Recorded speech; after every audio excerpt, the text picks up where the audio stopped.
Hello, everybody. I must say this is quite a bizarre experience. Usually when I do these talks, I have an audience and I have the vibe from the audience to sort of encourage me. But for the next hour, it's going to feel as though I am talking to myself. What I would like to do is break my talk up into a number of sections. The first section, I'm really going to tell you the story of my life. The second, I'm going to then talk about how I built the Black Farmer brand, then go on to talk about some of my ideas of what I think the opportunities are going to be with the coronavirus. And then perhaps the most interesting part would be any question and answers. So I'm very happy to answer any questions that anybody has. Now, I have to introduce you to Jack. Jack, spring yourself up if you wish. Now, Jack is what I would call the arse end of the donkey. Now, he's the person that is right at the background doing all the work. He is the engine room. And I learned a long time ago is one of the things you don't want to do in life is piss off the engine room, because Jack has the power to switch me on and off, haven't you, Jack? Yes, you're quite right. So I will be moderating your questions. So please, we're actually streaming live to Facebook and YouTube. So those of you on YouTube and those of you on Facebook, we've got live chat functions set up for you. So please feel free, send us all your questions, send us your comments, and I'll be the one reading through them, and I will pass your questions on to Wilfred towards the end of the stream. Okay, so be nice to Jack. If you want to have your questions, please. Make sure you're nice to Jack. Okay, so let me go right back to at the beginning. I was actually born in Jamaica, and I was born in a place called Clarendon, Frankfield. Now, it's quite a rural part of the island, and quite farming country in a sense. And I've always thought that I've had farming as part of my DNA. Now, for those of you who know the story, that in the 50s, people like my parents had an opportunity to come to this country. When I say this country, I have to remember that there is an international audience. My parents had an opportunity to actually arrive in the UK. And one of the things I think is really important to point out that a lot of people sometimes forget is that it is quite an entrepreneurial thing to do. Leave everything that you're familiar with, leave everybody that you know, to go into no man's land in a way, in order not only to better your life, but to better those of your children. So those of us who are second, third generation, we have to thank the courage of our parents for having the courage to leave everything that they knew behind them in order to come and give us an opportunity. In my case, my parents decided to move to Birmingham. And I lived in a part of Birmingham called Small Heath. Now, I'm trying to find the right word to describe the area that I was brought up in. Mindful that, again, this is an international audience. And what is the right word to describe this part of Birmingham? And actually, the only word that I could really come up with is that it was a bit of a shithole, really. There was nothing else I could come up with but the fact that it was a pretty despicable, horrible place. And even now, I'm 60 years old, I still have pretty horrible memories about the place. Now, there was 11 of us in my family, and 11 of us living in a terrace house. In the UK, they'll know what a terrace house is. For those abroad, you're talking about a very, very small space that 11 people had to be cramped in. Now, like most of the people from the Caribbean, we were poor. And as a way of supplementing the family income, my father had an allotment. That's like a piece of land that you could rent from the council, where you could then grow vegetables. Now, as the oldest boy, it was my responsibility to look after this allotment. And I absolutely loved being on this allotment. It was wonderful. Now, if there's anything that you are going to take away from the talk that I'm doing today, you want to take away this one thing, because I believe it is fundamentally important. and it is this. I could remember at the age of 11, I was 11 years old, and I made a promise to myself that one day I would like to buy and own my own farm.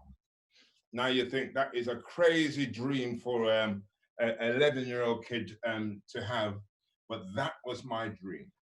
Now, when I go around the country and I do talks like this, and I especially do talks to young people, I said it is really, really important to dream early. And unfortunately, the idea of dreaming about something, different countries has a different attitude about dreaming that you can be better than the circumstances that you're in. For example, it's a very American idea that you could actually reach for the stars and achieve it. The British tend to be a bit more cynical. So if there's anything we want to learn from our American cousins, is that we have to have the courage to dream.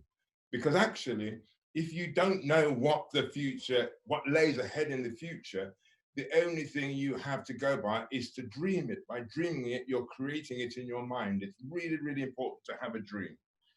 Okay, so with that dream, I went to, in those days, they were called secondary moderns. I went to the local secondary modern school in Birmingham, and this school was as much as a shithole as the place that I was brought up in, because the kids hated being there, the teachers hated being there. They didn't really teach us, they sort of policed us, because there really wasn't much expectation that people like us would achieve anything. We were really regarded as being in society's dustbin heap, and those people who are in society's dustbin heap either end up in prison or they have a pretty miserable life. And that was the expectation of most of the kids that went to my school. And to make matters worse, I am dyslexic. Now, nowadays, people have a bit more understanding of what dyslexia is, but not as much as I would like them to have. But back in those days, you know, people had no idea what it was, and that if you were struggling, you were just seen to be being difficult. So at 16 years old, I left school without any qualifications at all. I could hardly read and write, and everything about me looked as though I was on course to end up on the dustbin heap of society. Now, obviously, because I was in quite a sort of cramped house, I wanted to get away from home. And the only option really that was available to me was to join the army. Now, talking about things you do wrong in life, if there's one thing you do not do, is that if you've got an ounce of entrepreneurial blood about you, if you feel that you want to challenge what is presented to you, joining the army, where it's all about following rules, teamwork, the two things don't go together. So you probably know what I'm about to say next, really. For about a year, they tried to lick me into shape. And when the army wants to try and lick you into shape, you know, they break some pretty awful rules to try and get you to succumb to the way that they go about doing things. But after about a year with them trying to lick me into shape, I got kicked out of the army. So my first qualification in life is to have a dishonorable discharge. So I have a dishonorable discharge to my name. So you could see that everything that people would have predicted could happen to people like me, it looked as though I was on the course to be a nobody. In those days, if you were a failure at everything, and my God, you know, I was a failure, not only was I a failure, but I was regarded as being as thick as shit. If you were just nobody, the only option then available to you, believe it or not, was to go into catering. Catering is a pretty glamorous profession now, but back in the day, you know, it was a thickos, the people who had nothing about them that went into the catering. So I went to the local catering college in Halesowen, and luckily, I absolutely loved it. I liked the energy that you had in the sort of kitchen. And I didn't work in anywhere glamorous. I mean, I spent my time sort of flipping burgers and just working in sort of low standard restaurants, but it paid me a living, and it got me off the streets. Now, this is another jump that is important to sort of register here.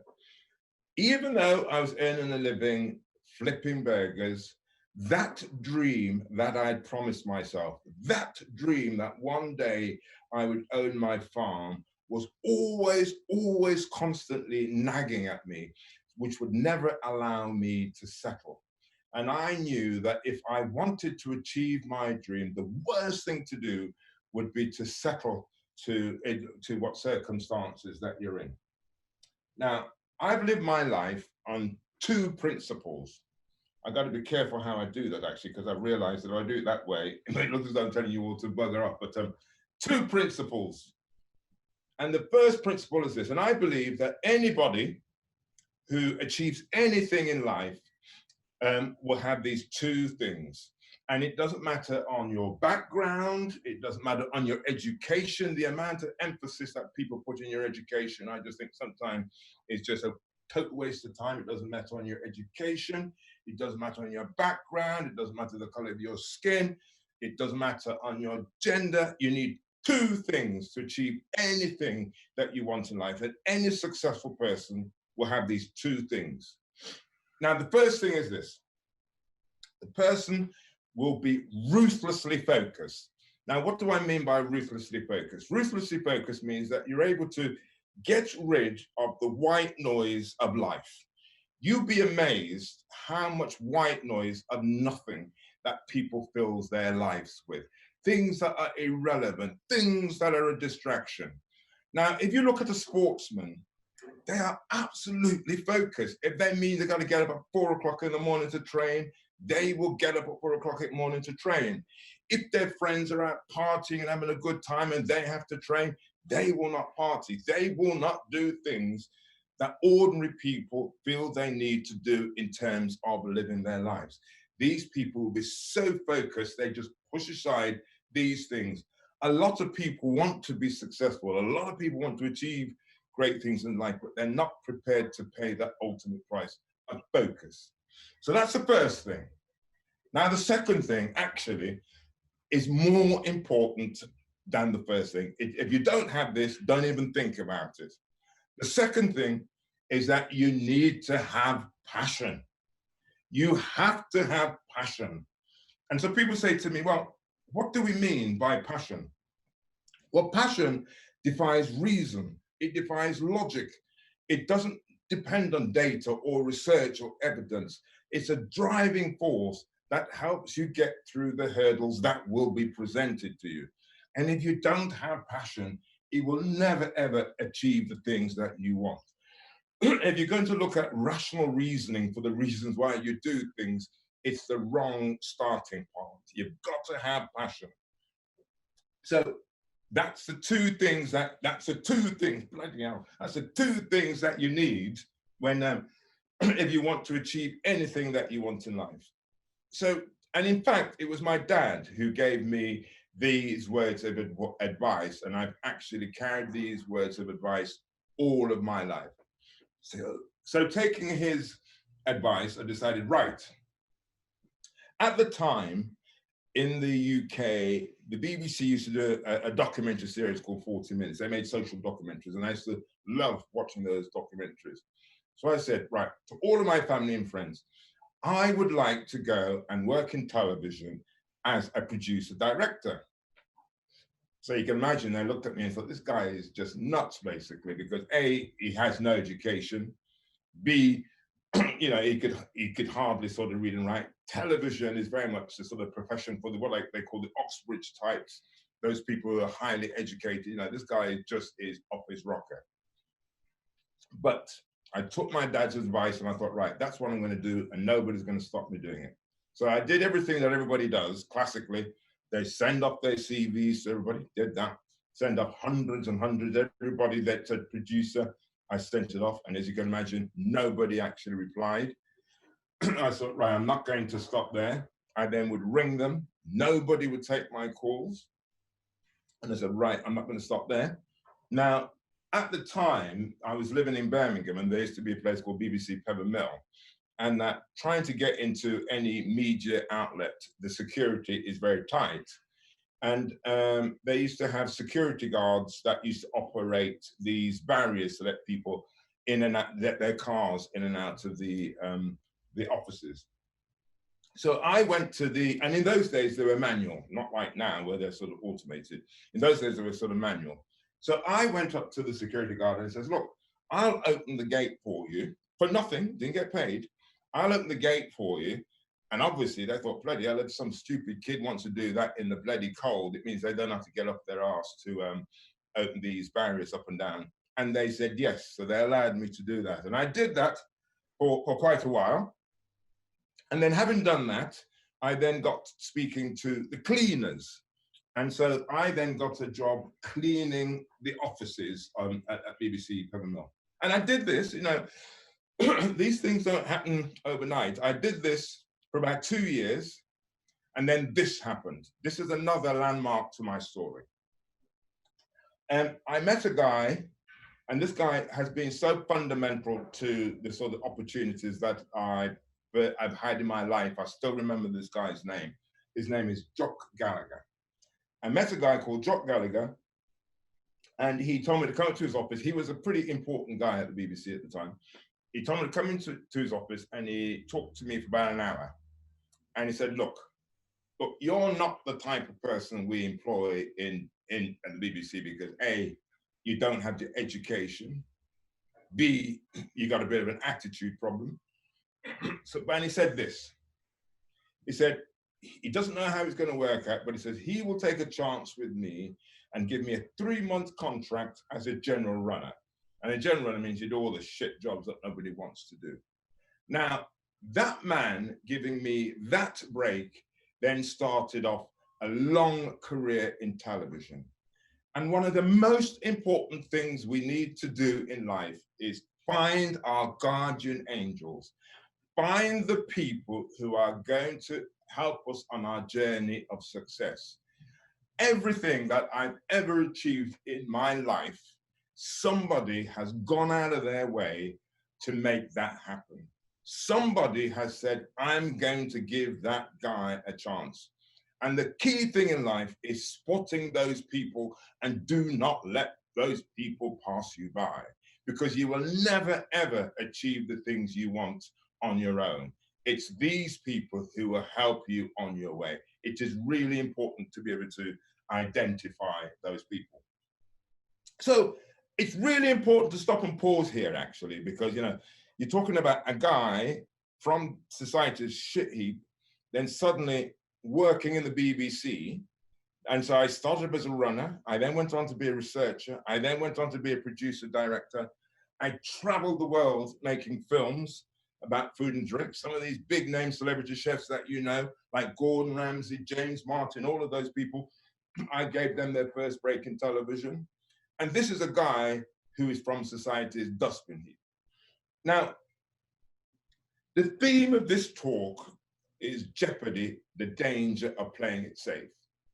So you would think, from my background, you land a job in the BBC, you know, you think, boy, you should put your goddamn head down, be grateful, and, you know, because you could have been on the goddamn streets. Now, what people find in life is that they find themselves in a sort of position where they become survivalists.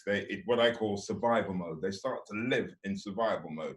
And they live in survival mode because they're terrified that actually if what they have suddenly goes away, they're all going to end up on the streets, that things are going to get bad for them. So there are tons of people out there who are probably doing things that are no longer giving them happiness or making them content, but they're doing it because they feel they do not have any choice. They're in survival mode. And the key thing that stops people from doing the things that's going to give them personal fulfillment is fear.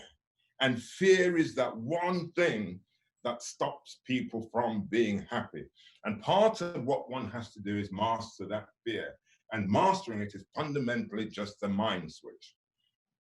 So I've been in the BBC for 15 years now, and it's a pretty glamorous profession. And you think, okay, right, keep your head down, but no, I didn't. And one of the reasons why I didn't was that dream I promised myself. That dream was always there to remind me, boy, get up off your ass, get on and try and achieve this. You promised yourself you're going to do that. Do not settle for second best. So this is what then happens next. I decided I was going to, time was running out because I was getting a bit older. I was probably in my sort of 30s by now. And I just thought, if you don't get your arse in gear, you're never going to achieve this dream. So I decided to leave the BBC.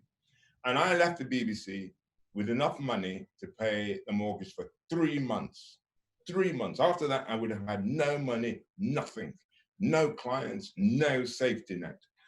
In a sense, the best thing in life is to get rid of safety nets. If you get rid of safety nets, again, that sort of helps focus you and you put your attention into what really matters.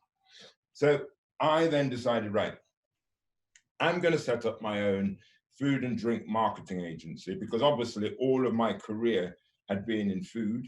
And so I thought, well, I'll set up a marketing agency.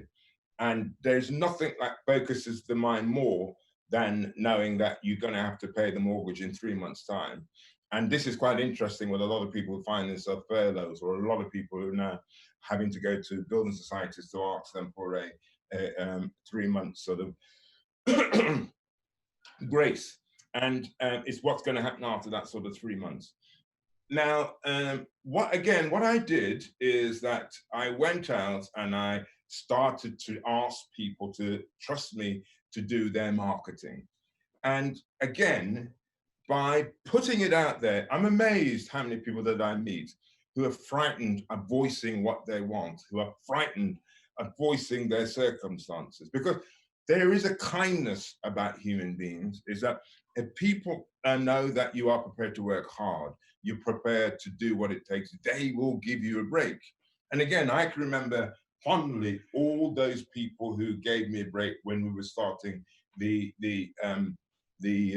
marketing agency. And when I started the marketing agency, again, not only was I not able to pay the mortgage for 3 months, just got married, just had a kid, the worst circumstances you could ever think of in terms of starting anything new. It's amazing how people use their circumstances as the reasons why they have to stay still.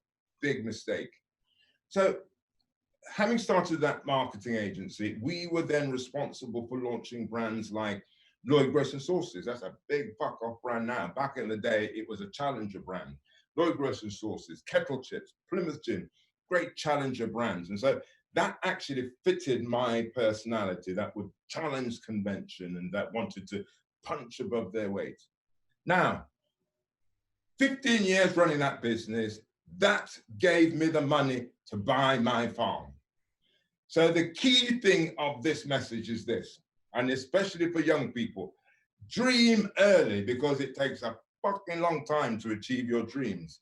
We live in this instant gratification society at the moment where people think that actually everything is going to be automatic. It ain't. It's graft, it's graft, it's graft, it's graft. So I decided to buy my farm down in Devon. And in fact, the farm is on the Devon-Cornwall border near a place called Launceston, or as they say down there, Lanston. You've got to pronounce it Lanston. And one of the things that I've always believed in life is this. It is outsiders who bring about change. It is outsiders who see opportunities. Because when and this is a section now, I'm going to talk to you about how I created the Black Farmer brand. But when I was down there, I noticed there was this big gap between rural and urban Britain. It was as though you're going into foreign country. And I can remember when I was telling, friends that I was thinking about buying a farm down in Devon, they were quite shocked. Some people said, well, don't they lynch black people down there or something like that? There is this sort of stereotypical view they have about people, what they do. Anyhow, little did they know that a dream was driving me and nothing was going to stop me. So I bought this farm and then did it up. And then I thought, actually, there's an opportunity here to create a brand that will bridge that urban and rural conflict. Something that is going to be so different, people are going to think, what the hell is all this about? So I decided, well, actually, what I wanted to do is do a mainstream British brand. I didn't want to do an ethnic brand. I wanted it to be mainstream. And I wanted to do something that really sort of connect with British people. So I thought, right, I'm going to do a sausage. And because, lots of people like sausages. And then I thought, well, actually, there's a lot of sausages out there. What could I bring something different? And at the time, there was 1 in 100 people who had some sort of wheat intolerance. So I thought, right, I'm going to do a gluten-free sausage that could be mainstream. And then again, finding somebody that would actually make these products to my recipe. And again, I have to thank a guy called Steve Turton, another guy that looked at this crazy black guy from up country with this crazy idea, who he decided to support. If he didn't decided to support it, it would never have happened. So I got him on board to be able to manufacture these products to my recipe. And then the next thing was to come up with the brand name. And companies spend a bloody fortune trying to come up with the right name. And I was scratching my head thinking, what the hell am I going to call this brand? And one day it came to me. All of my next door neighbors used to call me the Black Farmer. And I thought, shit, you know, that's a pretty good brand name. Not only is it a really good brand name, but it has an edge to it. People are not too sure about whether it's politically correct or not. People are not too sure about actually, should you be saying that? In this sort of politically correct society that we live in, everybody's really sort of nervous about sort of the right sort of language. People were saying to me, well, you should call it the Afro-Caribbean farmer. You know, that doesn't have the same bloody ring to it, really. It has to have something that actually makes people have an edge. And then the other thing I knew is that actually, there's nobody out there that can nick the idea, because there's no black farmers in the UK. And it makes people wonder, it makes people think. And having decided that I would call it the Black Farmer, I thought, actually, I'll go and check this out. And what I would do is that I would get the name research. Now, this is another landmark in this talk, which I think is fundamentally important. I decided to go and get it researched, and all the research came back and says, do not call it the Black Farmer, because people will be offended. And it taught me a major lesson in life. And the lesson is this. Research will tell you what people were thinking yesterday. Research will tell you what people are thinking today. But research will not be able to tell you what's happening tomorrow. With that, you have to go with your gut. You have to use your emotional intelligence. You have to go out and be the pathfinder and believe that people would follow. The amount of people, we live in a society now where nobody does anything without the data, without the research, without the science. That's a big thing at the moment. You know, some of the greatest achievements we've made as individuals or as a society, it's when it's beyond rational thinking. It's beyond the science. It's about actually a vision of this is what I want to do. Do not wait for support, because if you're waiting for support, there is nothing unique about what you're doing. So as you could tell, I decided to ignore the research and go straight for that name, the Black Farmer. Now, some of you listening to this will know that if you're developing a product and then trying to convince all the established retailers to take your products, it's fucking hard. It's really, really difficult, because for them, you know, you're little squats really, and they deal with the big manufacturers. So I went to all of the retailers to try and get them to list these products, and every one of them said no. Not only did they say no, they just couldn't understand it. They just thought, these sausages, are these sausages for black people? It couldn't compute in their head that Black Farmer sausages, it's not stereotypically how they see black people. So I decided this, and this again is really quite important. And one of the reasons I wanted to do the talk at this time is that when I launched my brand, the Black Farmer, it was just at the start of this big international, the big internet revolution. Facebook had just started. All the social media as we know today did not exist. And when Facebook started, it then started a massive revolution, because before social media, the only way you could actually communicate with your customers is through the gatekeepers. And these gatekeepers would have been TV, magazines, newspapers. They had the power. If you want to get to consumers, you got to pay us a shitload of money to get to those customers. Social media gave people like us an opportunity to talk to our customers directly. So I decided, right, I'm going to go around the country. I'm going to do a massive sampling program. And at the same time, one of the things, again, I need to explain that for anybody listening to this, wanting to start up their own business, the biggest mistake that people make when they're starting their own business is they try and copy what I call the corporate model. They work for a big corporate company and they think, well, that's the way you run a business. So when I'm starting a business, that's what I would do. That is the most fundamental mistake that most people make. Because actually, when you're small, you will not be able to work like a big corporate establishment. It's a totally different way of operating. It's far more maverick, it's far more guerrilla, it's far more aggressive. You have to be able to understand that, otherwise you'll fail. And that's why so many businesses fail so earlier on, because actually they go into it with the wrong attitude. So I decided, right, I'm going to do this big sampling program.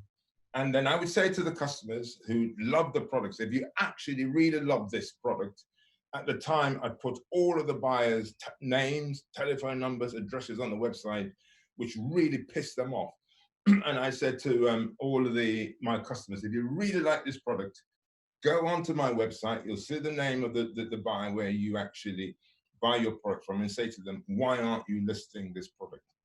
Now, the lesson in that is this, is that when you're dealing with the big boys, you know, people like us are insignificant.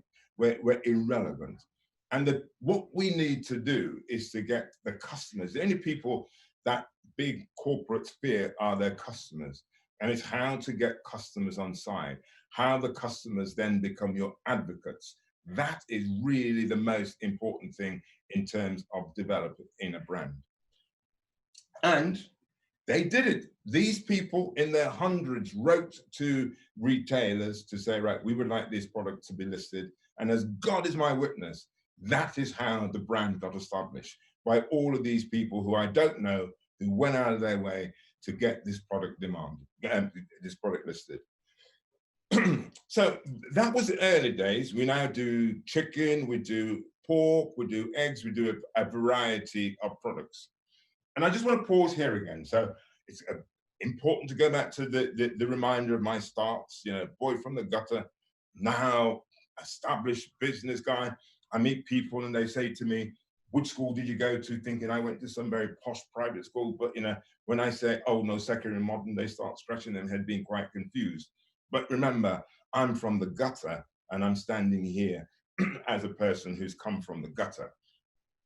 So life is pretty good. You'd think, actually, I've achieved the things that I wanted to achieve in life. I've done pretty well. You know, I should be grateful. But again, one of the things about life is that it has a way to always remind you to stay hungry, never to stand still. And this is the next stage of my story. About 6 years ago, I fulfilled my dreams, things are going well. And then, wham, I then got hit with acute myeloid leukemia. And the only people who know what acute myeloid leukemia is like is the people that's had it, and they would tell you it's a bastard. Not only is it a bastard, but you know, most people don't survive it. People die. The older you get, the chances of surviving are pretty slim. And that story is that I can remember when they diagnosed it, you know, the consultant said to me, well, you got one of two choices, really.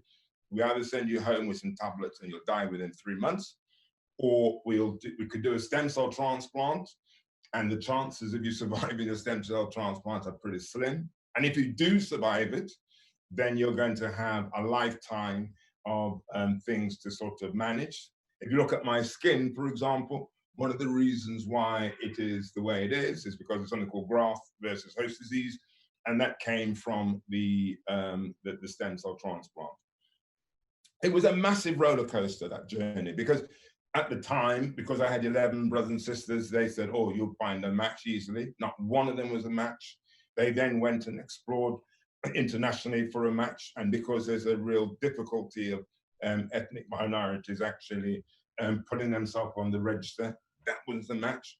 But luckily for me, they were starting to sort of experiment on this thing called a haplo transplant. And in my case, it actually worked. So when I was going through that experience, it was a great reminder not to take life for granted.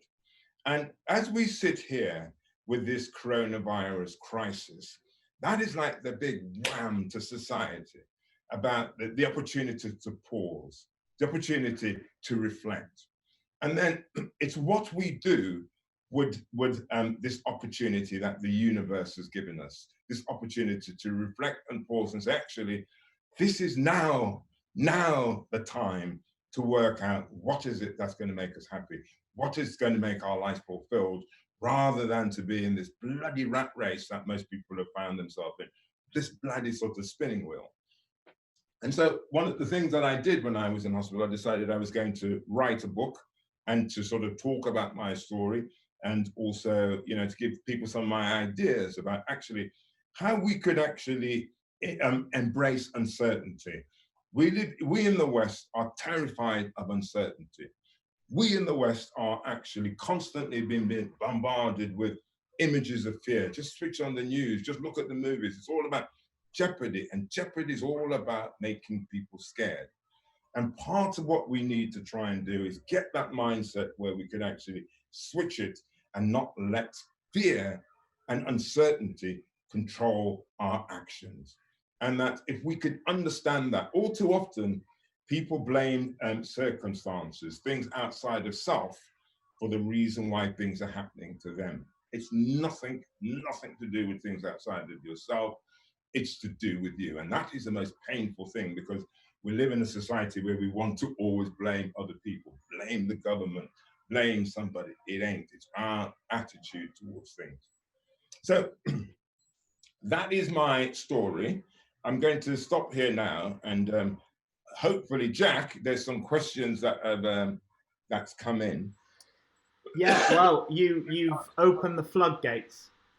Because there's loads and loads and loads of questions. But first of all, I just wanted to share a comment from Lee, who says she's got a very fussy 5-year-old, and that she's finally found your sausages. Her 5-year-old loves them. Oh well, so, thank you. So there's that one. Maureen just writes, as a quick one to answer. Maureen writes, do you sell your sausages in Northern Ireland? Well, Maureen, I want to sell my sausages in Northern Ireland. So wherever you shop, go into the store and kick the bloody manager, because at the end of the day, they listen to the customers. So if I go to them, they'll tell me to bugger off. But if customers go, there's a bigger chance that it will happen. So at the moment, no, it's not in Northern Ireland. But Maureen, you could be my sales representative in Northern Ireland. Lucy on YouTube writes, do you think coronavirus will impact entrepreneurship going forward?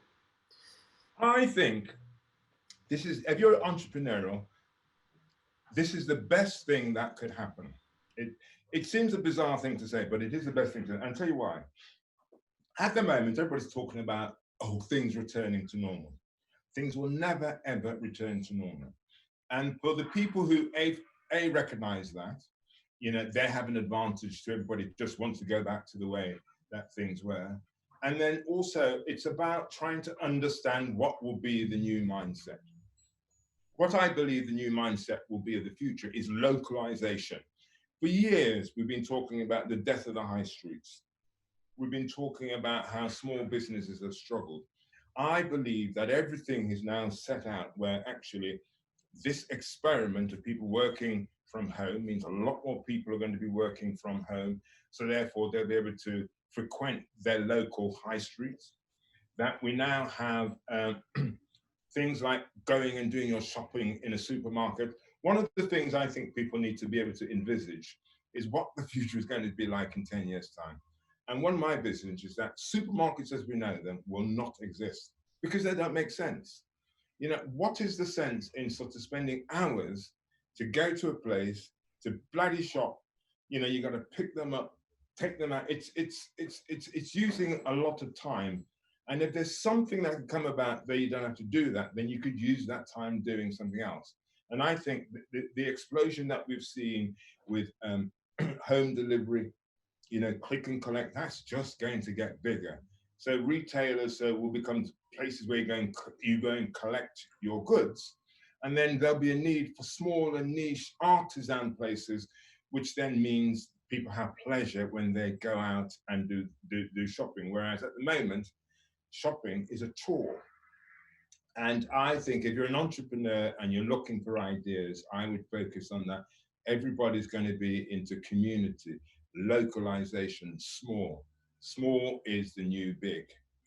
Corporates are going to do the sort of staple stuff, but small is the new big, as far as I'm concerned. Great. So I'm going to read a question from Linda and Miles. They ask a relatively similar question. Linda asks, how did you deal with prejudice that I'm sure you would have faced during the times that you were talking about? And Miles asks, when building the Black Farmer brand, how did you handle adversity and doubt? How did I handle what? Adversity and doubt. Okay. You're right. Actually, both questions are related. Now, most people get focused. They're too focused on what people think. How do you face up to prejudice? They are focused onto what other people are thinking around them. Now, I've never really been concerned about what other people think. And one of the things I talk about in my book is the thing about being and belonging. Most people want to belong, because by belonging, there are anchors. There is a language that you all understand, and by belonging, you operate by the rules of that group. If you don't operate by the rules of that group, you no longer belong. Now, to be entrepreneurial, to bring about any change, you need to decide to be. The moment you decide to be, you have to accept that you might upset people because you're no longer abiding by the rules of the group. And a simple example of that would be if somebody's gay and they know that their parents, for example, will object to that, they have a simple choice. And that choice is this. You either actually keep your sexuality a secret so you could belong, you can be appreciated by your parents, or you decide to be. And to be means they may reject you. And so the thing that's really important in life is that if you are going to go out there, you are going to have what I call the doom mongers. There'll be more people out there that will find a reason why you should not be doing what you're doing than people who support. And that is because actually a lot of people are comfortable in mediocrity. And what they don't want to see is somebody who say, actually, no, I'm not going to abide by that mediocrity rules. I'm going to do it this way. What they're desperate for you then to do is to fall.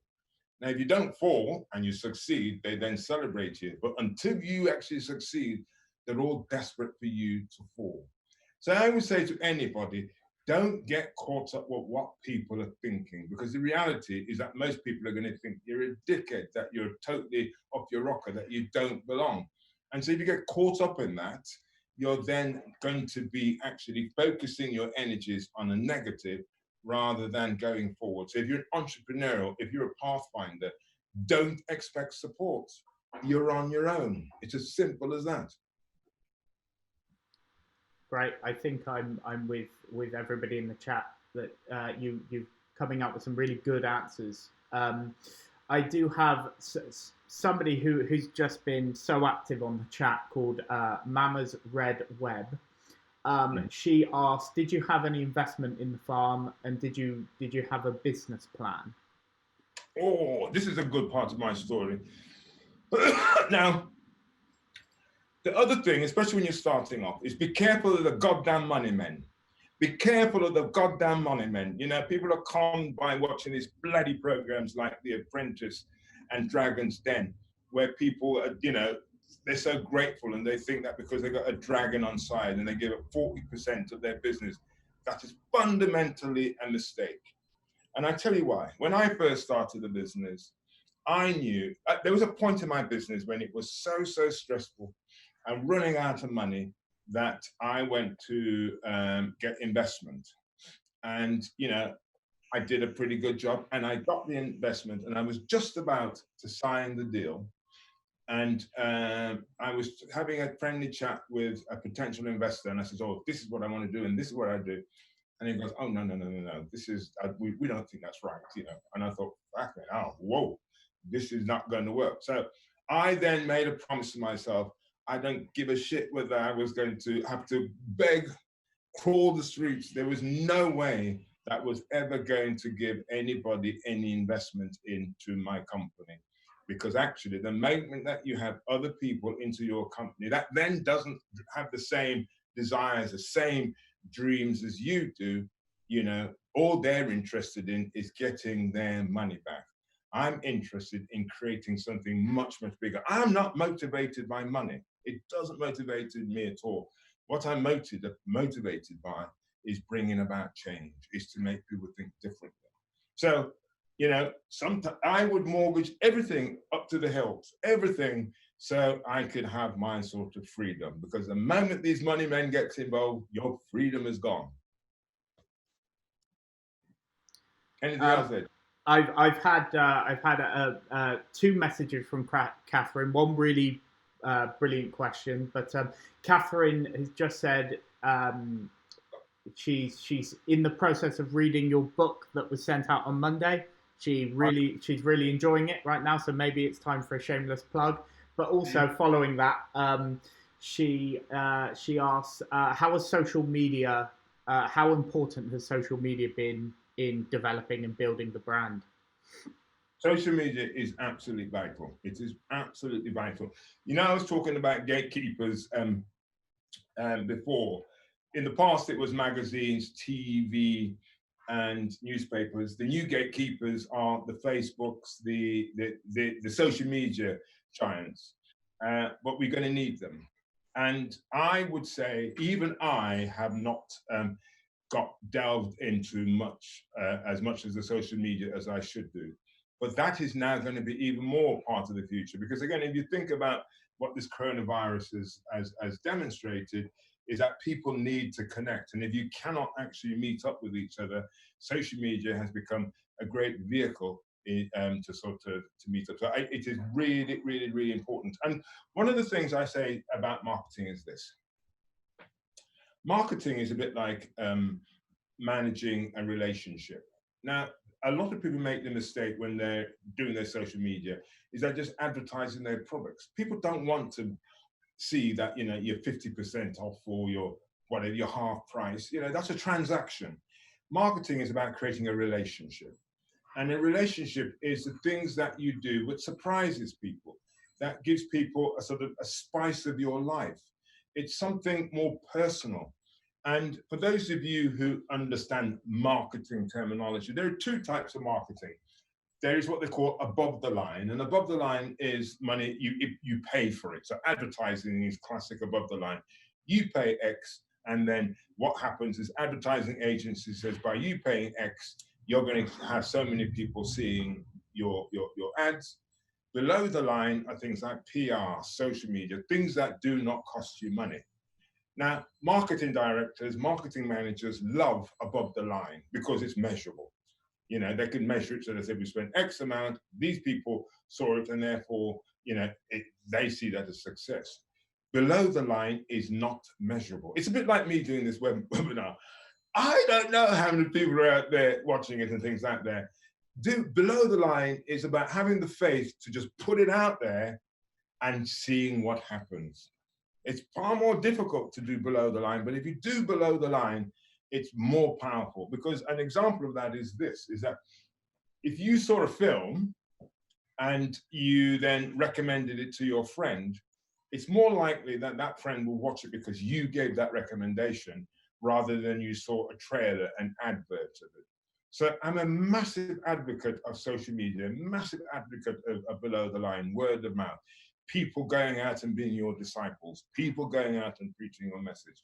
That is how you build a brand in the long run. Great. So I may actually be butchering this name, so I apologize to the person whose name this is. I think it's Bahavin. and he asks, and I think this is really important because often following on from marketing, we focus, certainly social media, it's a very positive spin on lots and lots of stories. He asks, have you got any examples of some failures that you've learned from? That's a good question. And this, I'm glad he's asked that question, because this is another one of my, what I call a Wilfred belief. A Wilfred belief is this: the only way in life to measure if you're living life fully, the only way to measure if you're living life fully is the number of mistakes that you could point to in your life. If you can look at your life and you cannot see that you've made a mistake within the last 6 months, within the last year, you are slumming it. You're in survival mode. You are not living. And so failure is the fundamental measurement of that you are living life to the full. And so, yes, man, I have so many goddamn failures that, I could list. And the thing is about failure is that a lot of people live their lives not to make a mistake, not to fail. And they think if they don't make a mistake, if they don't get it wrong, therefore they're doing their job right. It ain't. That's where you then get mediocrity, because actually what people are not doing is that they're not pushing the sort of envelope. So there are things, I'll give you just an example of one of the things that failed. You probably recognize that I love my clothes. I'm a bit of a dandy. I like to do that. In the back there, I've got my own sort of bullfighter's jacket. So I'm a bit of a dandy. And I decided, right, I'm going to launch a clothing range. And really, the sort of style that I liked. So I got someone to manufacture that, went around and sold it. And then I discovered this, is that when I was out trying to sell these clothes at shows and things like that, the men would look really, really lovely in their jackets or whatever. And then the women would come along. These bloody women, the women would come along. The men would feel good and say, how do I look, darling? And they'd go, nah.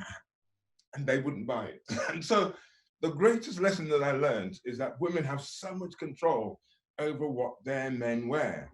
And so you could see why women's fashion has got a lot of creativity in it, but men's fashion generally tend to be sort of played down. So the men who want to, so it's very, very few men who will go and actually do something without their partner being involved. And so that didn't sort of work for me. So that's an example of a failure, but I've got tons of them. So I've had some positive comments about your shirt. Not so much about the jacket behind you. The jury's out on that one yet. I'll monitor the chat.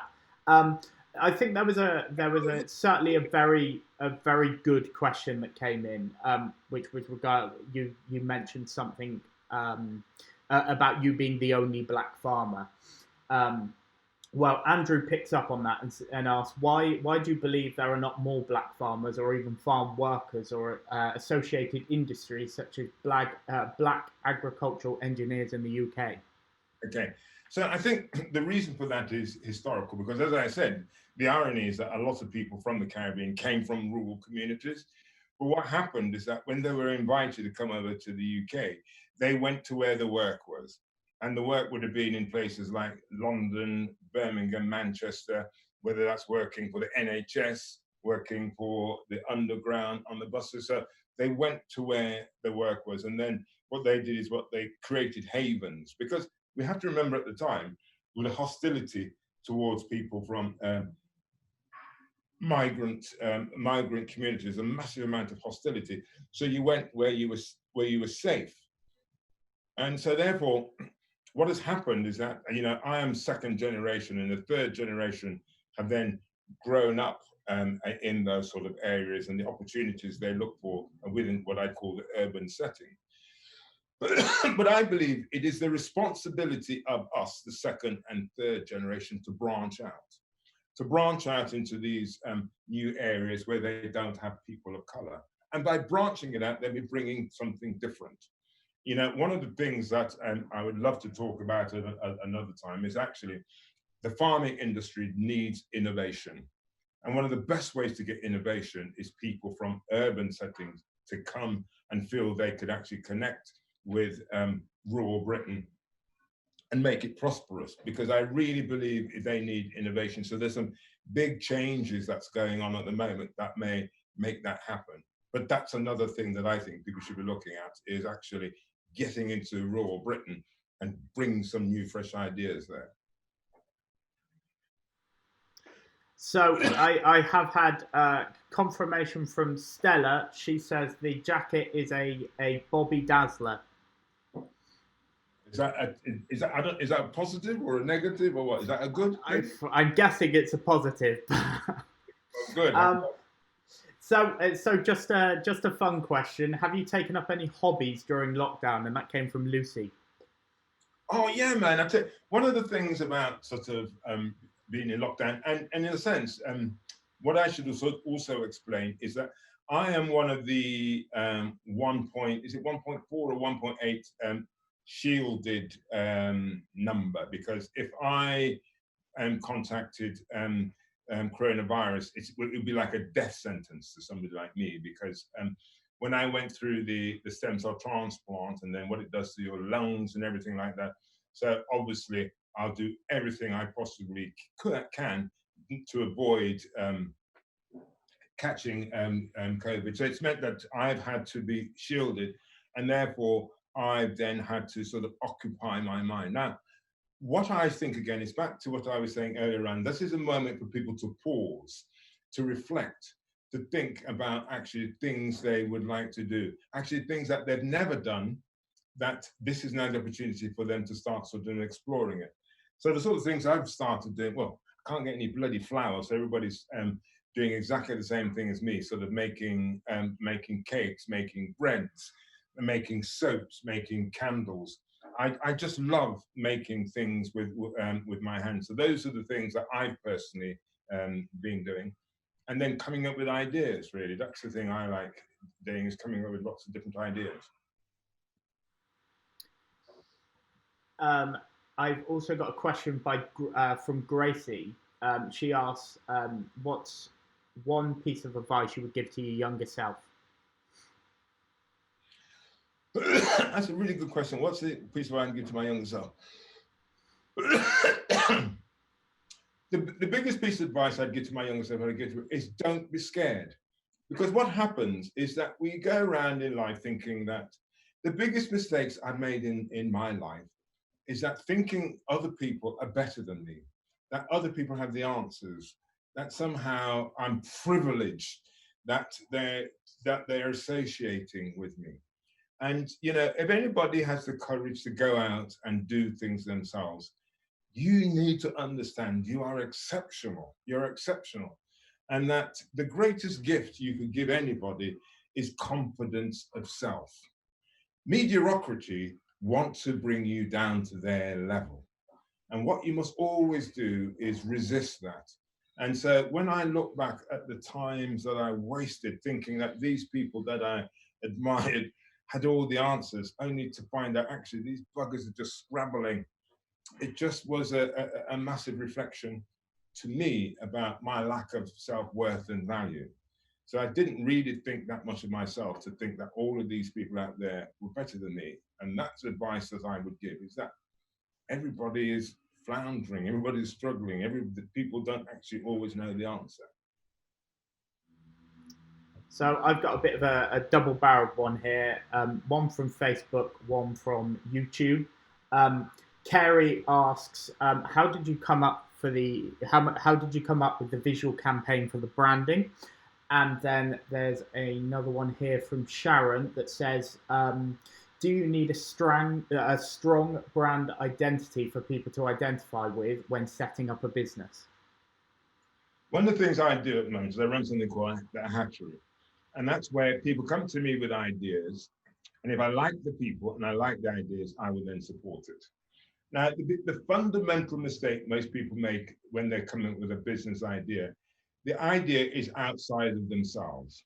They look at the big corporates, they look at how everybody's doing it, and they think, oh, that's the way to do it. Big, big mistake.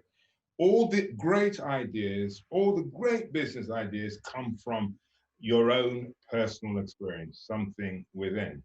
So, you know, the Black Farmer. Now, you got to be black to call yourself the Black Farmer. It's personal. Corporate society will tell you business is not personal. That's nonsense. Business is personal. So the brand is a representation of me. Now, 10, 20, 30 years on from now, when hopefully one of my bloody children will take it on, the brand will be really different then. It won't need to be that personal. But in its early days, you are like a parent. You know, the Black Farmer brand is like a child to me. And therefore, I'm the one that's speaking on its behalf. And then eventually it will be able to take on a life of its own. And so the brand is a great representation of me.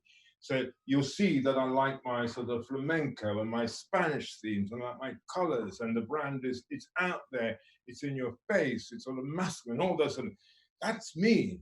And therefore, any brand you create needs to have somehow a reflection of you. You know, if you're just going to the amount of people, they'll come up with, they think the idea is what people are going to buy. You know, the amount of people that they think that they got the best, I don't know, they've got the best sausage, or they got the best bloody oil, they got the best hand cream, they got it. People don't buy you because you're the best. They buy you because of what you stand for. They buy you because there is something about you that they connect with.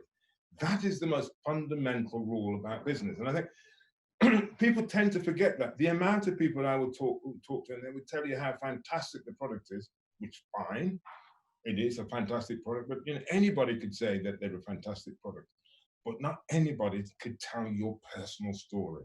And it's your personal story, which is the reason why people are going to be buying into you. You'll see throughout this talk, all I've been doing is telling you my personal story. You know, the fact that I do sausages and chicken and eggs, and if it was a talk about these products for an hour, people will switch off. It's the personal story behind it that will then get people galvanized. So, you know, so think about what matters to you. Think about what's important to you when you're creating a brand, rather than thinking about what somebody else tells you should do. What I like doing with my hatchery is finding what is the core of that person that is not coming out in their brand. And 9 times out of 10, the core of that person never comes out of their brand. They've read a book that says, this is how you do it, and then they copy it, and it doesn't make sense. So you are your asset. That's how I put it. You are your asset. So Stella has come back and she says, Bobby Dazzler is a quaint, colloquial northern term describing someone very special through good looks or wearing something fancy. Oh, this one was giving me a big fat tickle. Absolutely love it. Thank you very, very much. All right, telling everybody, I'm what is it? Bobby Dazzler? Bobby Dazzler, there you go. That's one to put in the diary.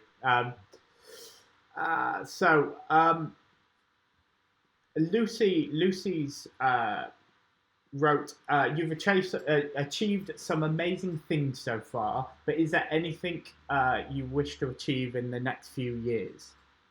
Yeah, there is. So 2 things that I'm really interested in doing. One, I've always wanted to open a Black Farmer farm shop somewhere on the A30, because you imagine it will be a destiny. It will be my dream is that anybody going down to Devon and Cornwall, you know, one of the things you have to do is that you have to stop off at the Black Farmer farm shop. That would be, it's like the ultimate thing to do, is that you're going down to Devon and Cornwall and you don't come back and go, let's just stop off at the Black Farmer farm shop. And that's because of what it will do. It will obviously sell goods and things like that, but you know, it's about creating an environment, an atmosphere, which is going to be a real tonic to the everyday. So that's one thing. The other thing, which I'm quite interested in, is that, as you could tell, I do like to sort of yak, and I do like to give a lot of advice.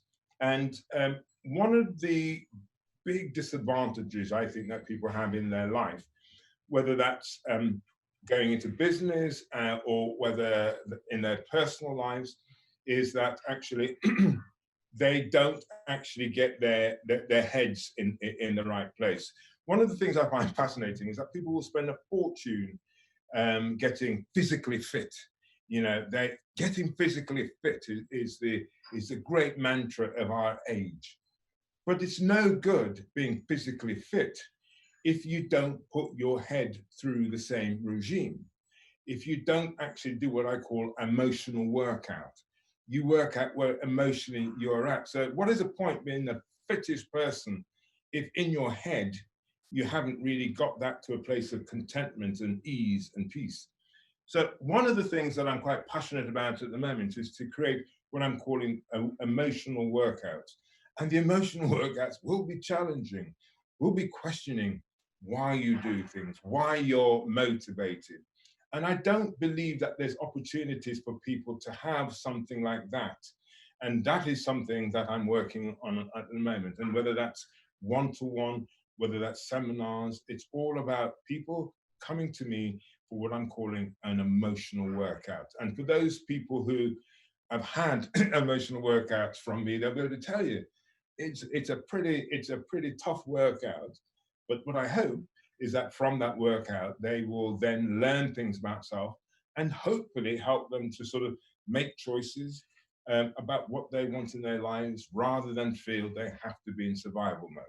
So those are the two things I'd like to do. So getting loads and loads of positive comments coming through. Amber has said that, have you ever done a TED Talk because you need to? So there you go. That's a good comment. Write to them and say, actually, that's one of the things, because it would flatter my ego, actually. But the nearest thing I came to that is actually just one of my big ambitions in life was to go to America and to launch the brand in America and do a talk in America. Now, March the 25th, my dream was about to come true. So I was invited to do a talk in Washington, D.C., in, was it Pennsylvania Avenue, staying in the Ritz-Carlton, you know, the fuck off place, the thing in front of a load of bankers. That was meant to be happening on March the 25th. And then Corona hit. So all my life I've been waiting for that big opportunity, and then that has gone. So rather than seeing it as actually an opportunity gone, it's that how then to, you know, something like a TED Talk or something else will come about, whether it's a webinar, in order to do something like that. So yeah, I would love to do something like TED Talks. So Elaine has written a comment, and I think this is this may be related to when you were talking about the money men earlier. She asks, are you a one-man band or do you have business partners? And would you recommend working with partners? Well, in terms of running my company, there's my wife, me, there's 4 of us that run the company. Now, the reason why we can operate like that is because we're what they call a white label proposition. We don't do any manufacturing. We don't do any of the doing. All of the doing, we outsource.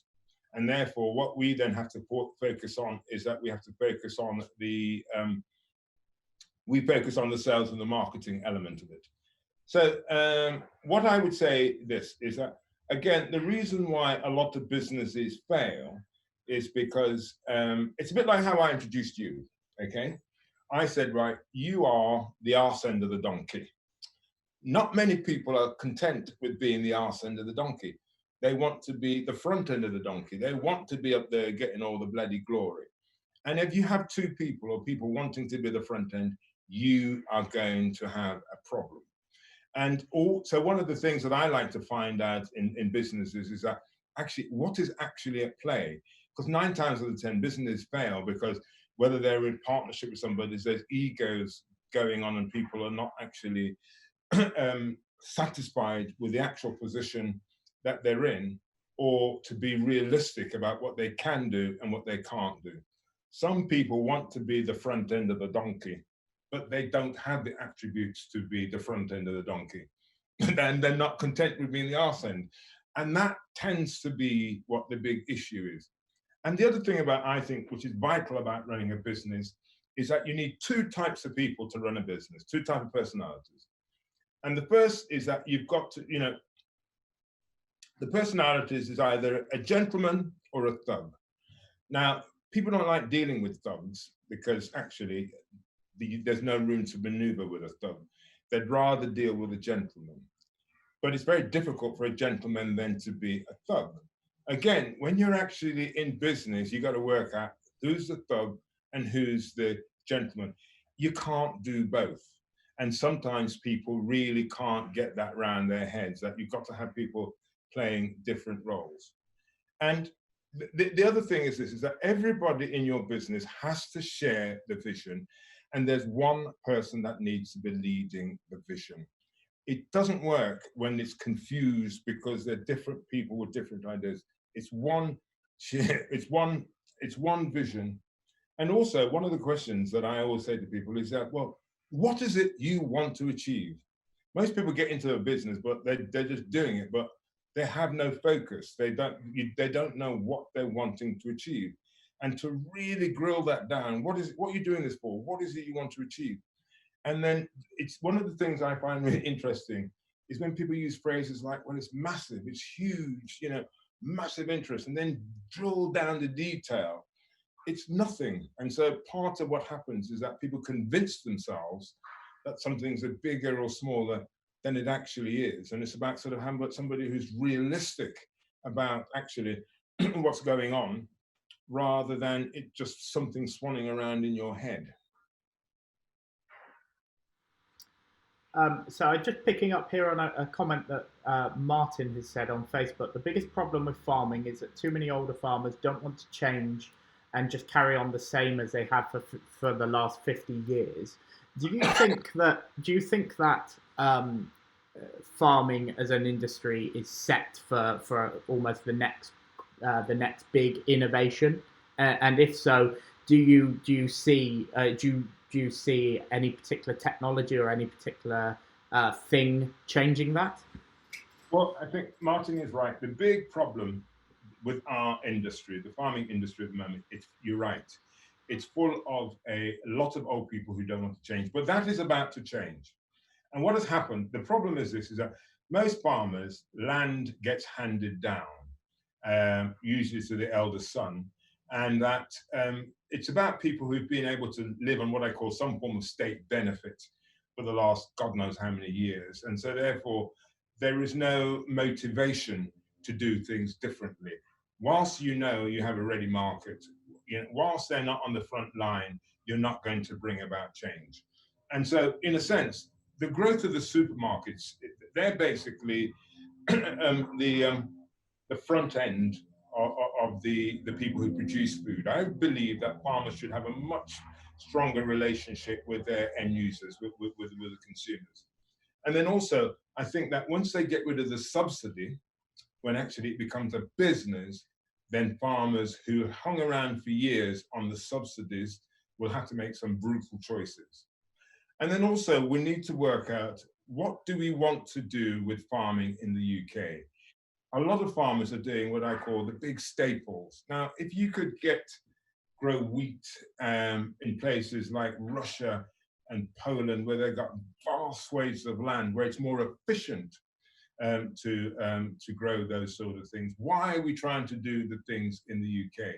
And I believe what we want to do in the UK is become specialized. Not only specialized, but also that specialism could become a trademark. And if we look at things like champagne could only be made in Champagne. That they've trademarked that, they've done it so well that if you want champagne, you've got to get it from Champagne in France. And what I believe we need to, in a sense, start to trademark the UK. That our produce, because it's smaller, it's not just a big staple. There is a quality, there's a premiumness about it, that if it has the UK stamp on it, it means it is of the highest quality. That is what I would like to see. And it is going to take a massive change, but it's one of those industries that really needs a kick up the backside. And until that happens, it's going to be a bit of a struggle. So people like me would be regarded as a bit of a maverick, because again, mediocrity wants to stay the same. It needs a bit of a kicking in terms of bringing it into the 21st century.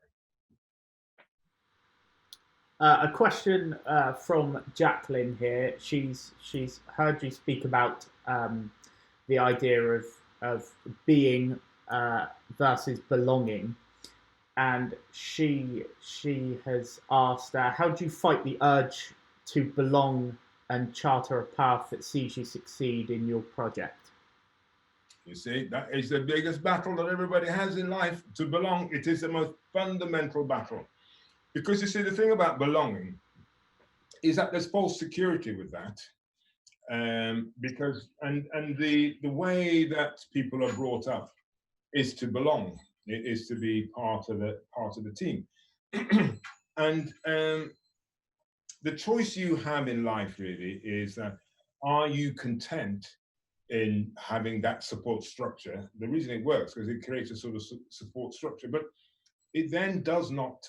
You can't innovate if you're if you belong to something. You can't, because the moment you innovate, you challenge the way that group operates. So the only way you're going to change things is you have to move out of it. So one of the things I think that I've done in my life, in order to help my community, my Black community, I've had to move out of it in terms of learning. And then in order to go back, to then encourage and to sort of give advice. So you have to cut the ties of belonging to achieve anything that you want. If you want to belong, you're then operating by the group's rule. And it's the most fundamental decisions that people have to make in their lives. So we're coming to the end of these questions now. I think we just finish on the last couple. Linda asks, what would you say your main reason is for your success? The main reason for my success is I'm not really bothered by what people think. I'm not, most people are governed by the rules of others. And I think that my gift is to be an outsider, being brought up in society's dustbin heap is a gift, because I'm not frightened of failure. And that it's a power to be audacious. And I think that when we're born, this is one of my favorite quotes actually. When we're born, if you go into a classroom full of, I think, children under the age of 5, and you say to that group of children, who is the best at football? They'll all put their hands up. They're all enthusiastically put their hands up. If you go to the classroom of children over the age of 7 and you ask the same question, they'll all point to somebody in that classroom. So that child, or those children, have already been conditioned that actually it's no good being audacious, that actually they need to find their place in a hierarchy, a structure. And I say, look, part of our challenge in life is to grab hold of that audaciousness that we once had, to grab hold of it, to feel, to dream, to think we could be anything that we want to be. And that's what successful people have to do. That's what creative people do, is that they are audacious enough to see the world could be different, that actually it could challenge everything. And if one could get a touch of that audaciousness, it could make a big difference to their lives. But the moment you're audacious, those who are confined by the structures and the rules of how to be would look at you and think you're a goddamn idiot. And so you've just got to accept the fact that if that's going to worry you, what people think about you, you'll never move on. You have to be able to say up yours to those who don't like what you're doing. You do what is right for you. And to finish off, actually, it's a bit like, if you look at Boris Johnson's life, and if you read his story in a book, you would never believe that, the things that he's done in his life, he could then be Prime Minister of this country. And that's an example that, if you live life on your own terms, the world is not going to fall in on you. And I think that a lot of people could learn from that. If you live the life on your own terms, life ain't going to fall into you. Most people live their lives on other people's terms, not their own. That's a challenge we have for our lives. And just a final question from me. We're right now, the future is ever more uncertain. We're I mean, certainly for a lot of businesses across the UK now, I think we're all struggling, and there isn't any sort of answer out there to tell us when it will come back to normal. Why don't you just summarise some of the opportunities that all business owners could seize when we come out of lockdown officially and we come back into the real world? Well, start from the premise that rather than seeing uncertainty as bad, uncertainty is good. Some of the major decisions that we make in our lives are made in a place of uncertainty. And I'll give you an example of that. Falling in love. Now, when you fall in love, you're not certain about what the outcome is going to be. There is no roadmap. All you have to go with is your belief inside, what you feel inside, but you just don't know where it's going to sort of lead. And one of the things I would say to people is that perhaps one of the great damages of our age, what I call the information age, is that, everybody was brought up to, get a good education.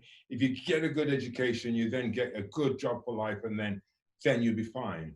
Those times have gone, because we now have a situation where computers could do accounting, let's say, lots of things could be outsourced. So the education, the tools that you require to be able to operate in the information age is no longer going to work for you in what's coming up, which they call the conceptual age. The age where actually computers can't do that, where it takes imagination, it takes thinking outside the box. It takes this thing that's being undervalued so much, is emotional intelligence. Those people who are trusting their emotional intelligence, those people are the ones who are going to benefit in the future. So in this age that we're in, and what coronavirus has said, is that they've just created uncertainty. And it's how you react to that uncertainty which will then determine how your future is going to be. So if you want to desperately get back to normal, you're just going to be a victim of the time. If you're fearful, you're going to be a victim. But if you say, actually, I don't know where this is going to lead, but actually where it's lead is going to be good, because no one knows the future. No one knows the future. The only thing that helps you get through the future is having belief in self, having confidence in self. And what I believe everybody should now take this opportunity to ask themselves is, actually, what is it that I really want to do? And to rely on a job, a lot of these people who've been furloughed or had to have their salaries reduced, those people 3-4 months down the road may find they're now made redundant or the job does not exist. And what you tend to find is that a lot of people go about changing their lives when something's happened to them. So people get really wounded when they're made redundant. They take it as a sort of personal slight. And with some people, they also see that as an opportunity to do something on their own. So that's what I'd be saying to people now. This is a time to say, actually, I have a choice. I could either go back into 9 to 5 and just go onto that bloody old treadmill, or I could create and do something myself. A lot of people are going to be doing that, and you could either be on that train or one of those people who still think things are going to return to how they used to be. It won't. Brilliant. Well, that's the end of all of our questions. We've got quite a substantial audience here right now. How would they continue to engage with you going forward? Well, what I would like to do, this is a test for me. It's talking about Jeopardy and the danger of playing it safe. It's just chucking out there and seeing what happens, to see if anybody's interested. And then again, it's following my own philosophy. Chuck it out there. If people are interested, that's something I will do again, because I do like to sort of give advice and sort of inspire. So, watch this space, and I should be telling people, but I'll do it again depending whether enough people listen to this. Perfect. Then I guess that's it. I guess it's time to say goodbye. Okay, well, can I just thank everybody for listening or for watching? I must say it's been quite a bizarre experience, just talking to myself like this. And thankfully, I have Jack there to look at. So I know that at least there's one person out there listening to this. So thank you very much for tuning in. And I wish you all the best. And then when I do another talk like this, hopefully you'll come and listen to me again. But thank you all very much.